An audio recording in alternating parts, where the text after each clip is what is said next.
we're still backstage in the Tempodrome, and now we have a conductor of a concert tonight. Please introduce yourself to our viewers.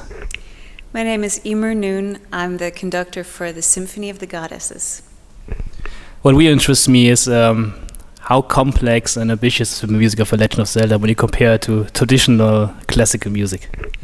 It is very ambitious. It's as difficult for the orchestra musically as maybe Berlioz, for example, some of the most difficult film music. But for Zelda, it's such a huge franchise and such a huge world that we thought it required the most grand musical form, which is a symphony. It's a full 4-movement symphony with the prelude. So it's a lot. But for Zelda, it works because it requires something that grand. Okay, asking something away from the music, you are conducting a concert concerning Legend of Zelda. So do you play the games? Do you know the games? Do you love the games? Of course. I grew up in Ireland, and we were a Nintendo family, definitely. We had Mario, we had Zelda, we had it all growing up. And so those themes, they encapsulate a certain time for me the way they do for most Zelda fans. And I do have a favorite in Skyward Sword because I have great memories of us recording the 25th anniversary CD to go with the Skyward Sword box set. So that's kind of a favorite one for me. Okay, and if you had to choose one song, your favorite song of all times of Legend of Zelda, is this even possible for you?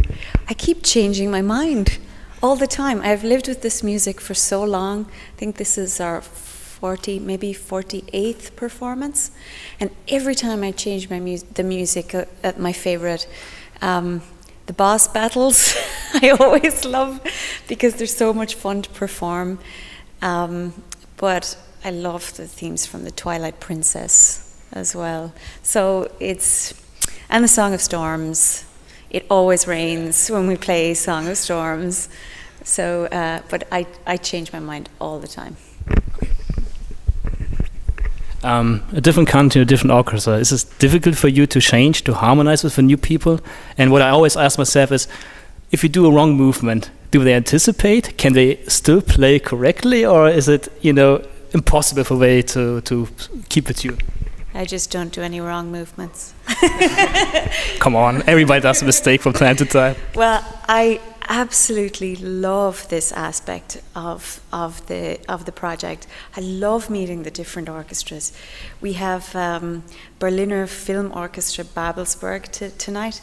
They are magnificent, and I love the brass section. Sounds so undeniably German, and I love it. And last week we were in London with the Royal Philharmonic. We were in Paris.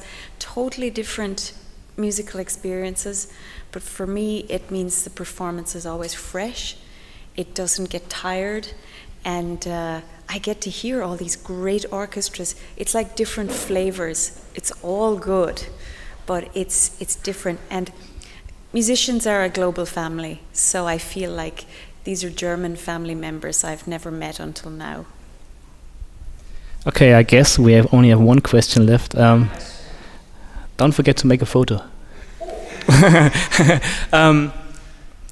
How is the fan reaction? I mean, when you compare it to a usual classical concert, how do Zelda fans react? Are they more like on a rock concert, or I guess most of them never been to a classical concert in classical context. So is there any difference? Oh, they are incredible. They treat the orchestra like the way I feel when I'm at a concert as an audience member, except we feel in a classical concert a little bit reserved, and I'm listening to Stravinsky, and at the end of The Rite of Spring I want to shout out if it's a great performance, but I feel, I can't do this. Zelda fans don't reserve themselves. They go for it, and they really are so close to my heart, because no matter what country, it's the same type of person that's attracted to the Legend of Zelda. It's amazing. They're always respectful, grateful, excited, passionate. They treat the orchestra with so much love, and for that I love them back. Okay, yeah, we are looking very much forward to less than an hour. Okay, thank you very much. You're very welcome.